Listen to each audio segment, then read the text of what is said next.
Ladies and gentlemen, with that, it's now time for us to move on to our next session, which is about strategic sovereignty in the new world economy. Well, power today is something which is economic, technological, and strategic. Nations and corporations seem to be recalibrating alliances in a multipolar world where dependence can now become vulnerability. Now, control over supply chains, capital flows, and critical technologies defines competitive advantage, where governments are now rethinking the architecture of trust. Absolutely, and hence companies are redesigning global footprints. But what does sovereignty mean in an interdependent world? That is the big question we are asking. In fact, alongside that, we're also asking, how do economies balance integration with independence? So this next session is going to explore all about that. It's going to explore the leadership choices that are required when global rules are being rewritten. In fact, for this very session, we'll have Dr. Vivek Lal, who's the Chief Executive Officer, General Atomics, Global Corporation. Kishore Murjani, who's the Chief Executive Officer, Alternatives Private Funds, Capita Land Investment. And Mary Ellen Eskandrian, she's the President and Chief Executive Officer, Women's World Banking. In fact, this session will also have Mike Tithania, who's a CEO at The Body Shop. Moderating this session will be Yezdi Nagpurwala, the Chief Executive Officer of KPMG here in India. And we'll have the guests and panelists here any moment, but this is going to be a well-rounded, it's going to be a very interesting session. You have all the bigwigs participating in this very session. This is going to be about ensuring strategic sovereignty. Amitabh. Absolutely, and our guests are now make their way to the stage. Welcome to all of you. A big round of applause, ladies and gentlemen. All the best, over to you. Good afternoon. Good afternoon, distinguished guests, industry leaders, and my colleagues. It is an honor here to welcome each of you to our Global Business Summit. We are in our 10th year with the GBS. And the theme this year of a decade of disruption, a century of change is also very, very appropriate and timely. Across economies, we are witnessing a profound transformation. Nations are rethinking supply chain, companies recalibrating risk, and societies redefining resilience. The global economy is more interconnected than ever, yet more fragmented than any point earlier in history. We today are privileged to have 4 exceptional global leaders with us, each representing a pillar of new world economy, technology and defense, financial inclusion, and global consumer brands. So let's begin our conversation on strategic sovereignty, the new world economy. Let me start with the first question, Dr. Lal. In a world where supply chains are global, but security imperatives are national, how do you define strategic sovereignty today? Thank you. It's an honor and pleasure to be here. And that's an excellent question. I think strategic sovereignty, obviously touches on areas of national security, and within national security, you have energy security as well as defense security. I think it's important, of course, to build up domestically as well as trusted partnerships globally. And it's important, therefore, to become resilient in terms of any choke points that may exist in one's own evaluation. And eliminating those choke points by building up domestic capability as well as trusted partnerships is very critical. I think as the global community moves forward, it is important to see that various areas such as a common operating picture, persistent surveillance, manufacturing, are all areas of increased development. And I do feel the underlying theme here is going to be human resource training and human resource knowledge and capability. So that's often underemphasized, but I do think at the root of all this is an intense focus on human resource development. Thank you. Thanks, Dr. Lal. I'll come to you, Kishore. Capital flows are becoming politically sensitive. How is the idea of strategic sovereignty reshaping where and how global capital gets deployed? Yeah, it's a very interesting question, Yazdi. Thank you for having me here. I think perhaps there's no better place to see that in action than in India. India, when it started opening up and liberalizing 30 plus years back, since then was hungry for capital, has attracted a lot of FII capital. And that FII capital is important, but it's fickle. It moves at the press of a button. Yeah. Today, I think India, rather than chasing capital, you've got capital chasing India. So you have a lot of opportunities with FDI capital coming in, which is anchored. It builds the roads, it builds the data centers, it lays the fiber, builds the renewable plants. But I think when we talk about strategic sovereignty of capital, I think we should be clear that while capital that's coming should be somewhat secular in nature, I think there's nothing wrong in many ways to understand the intent of that capital. And that's how at least we interpret it. So I live in Singapore. I fly the Singapore flag proudly for CapitaLand, which is majority owned by Temasek. And if I use that as an example, Singapore as a country accounts for 0.5% of GDP globally, but in India it accounts for about 20% of FDI over the last 30 years.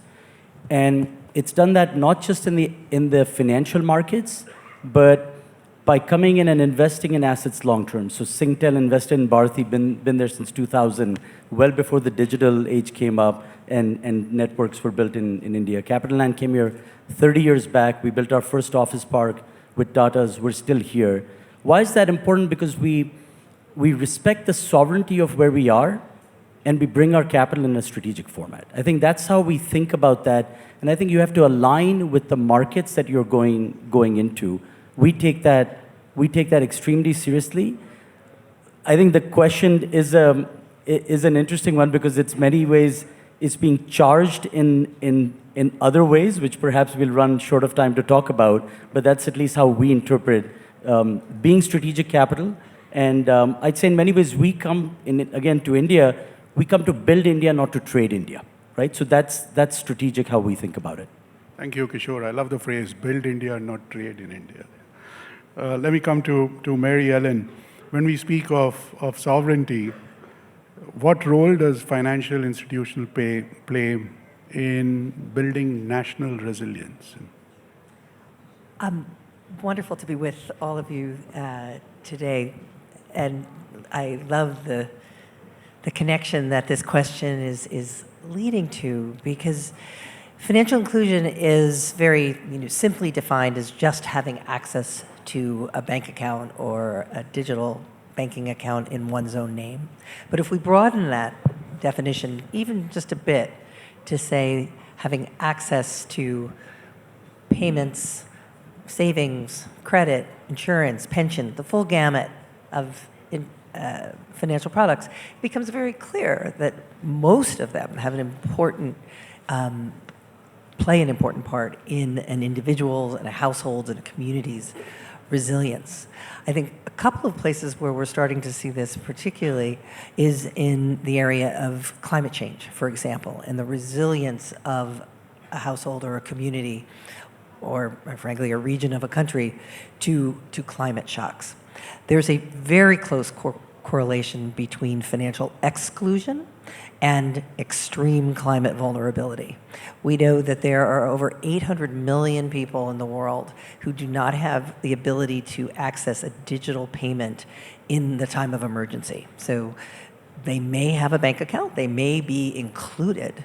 In fact, the Global Findex, which is the most reliable gold standard database that the World Bank maintains on financial inclusion, noted that upwards of 70% of the emerging markets population was indeed included, but more than 50% of those people lost any access to financial resources because they weren't digitized in period of an emergency. A few weeks ago at Davos, I was on a fascinating panel hearing some of the largest companies in the world starting to say, we have to provide health insurance to our supply chain if we want that supply chain to still be there in a time of climate crisis, health crisis.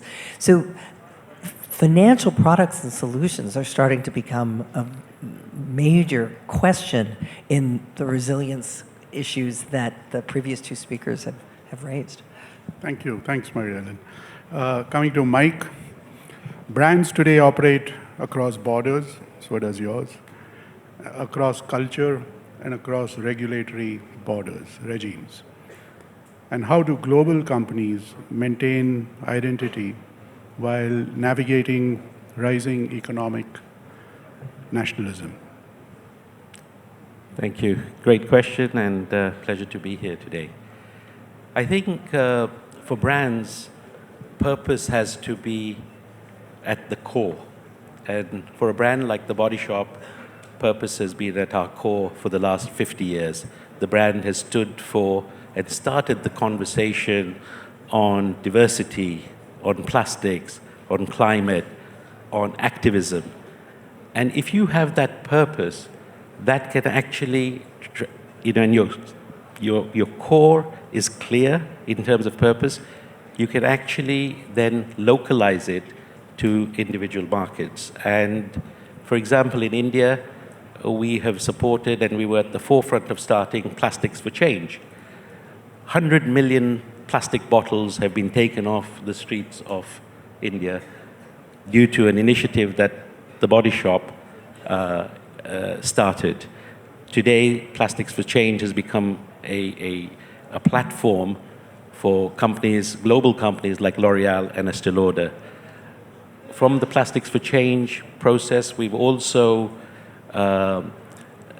implemented and executed a global core value. So I think as long as your value is clear and your purpose is very clear, then you can actually cross borders. We're selling in 70 countries around the world, so we face this on a very regular basis of maintaining our global identity, yet being local to our consumers. Thank you. Thanks very much, Mike. I am conscious of time. We have exactly 4 minutes. So I'm going to request for a 1-minute answer from each of you. Dr. Lal, nations today are running to secure critical technologies. What is your view? Will alliances matter more or autonomy? It's a great question, and I think it's obviously a combination of both. So if I could hit on very quickly, within a minute, 7 points that I think kind of dovetail into both of them. Once is, as I mentioned, persistent surveillance is going to be an important aspect. Robust data sharing between nations is going to be very important. The ability to deliver en masse is going to be critical as manufacturing aspects. Logistical dominance is absolutely critical to national security. As I mentioned, HR training. Then I do think electromagnetic spectrum dominance is going to be very important for resilience. And at the end of the day, a real-time operations picture, I think, is going to be a very important aspect. Thank you. Thanks, Dr. Lal. Coming to Kishore, what role do alternative assets play in redefining economic power? Yes, I think the alternative assets are often misunderstood what they are. They're an alternate to public markets where one can buy stocks and bonds, just to put it very simplistically. And I think what you've seen today, it's about a $15 trillion industry globally. What it's doing is it's giving both institutional and increasingly individual capital the ability to participate in private aspects of the economy.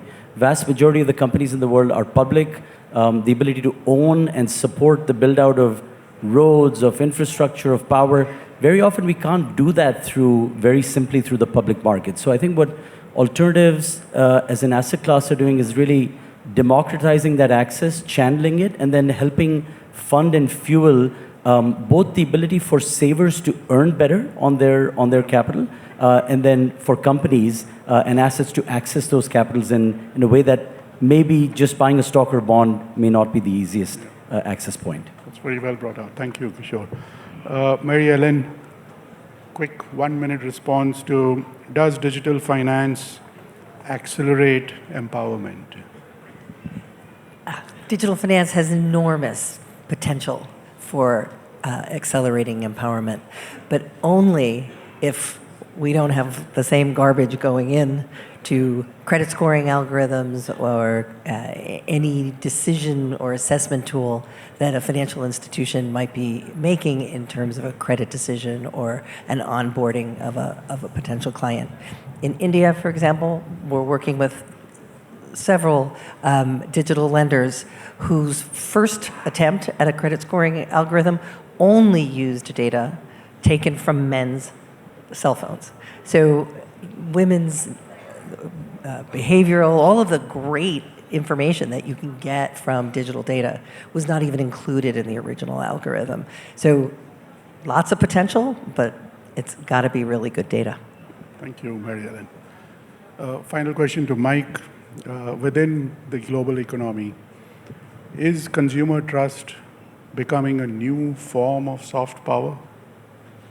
Absolutely. I think trust is an economic currency now, and trust goes with transparency as well. And from a consumer perspective, the Body Shop has spent the last 50 years building trust with its consumers. And so we have to be very respectful of that trust, and we have to ensure that through transparency we deliver to that trust of sourcing, trust of ingredients that we use, trust in terms of sustainability and climate. All of these things are fundamental to that trust being an economic currency. You earn it, and if you earn it, you have a reason to be present in those markets. Thank you. Thanks, Mike. With that, I'd like to conclude by thanking each of you. You've been a fabulous panel. I know the topic was broad enough to go on for a couple of hours, but we've run short of time. So thank you all.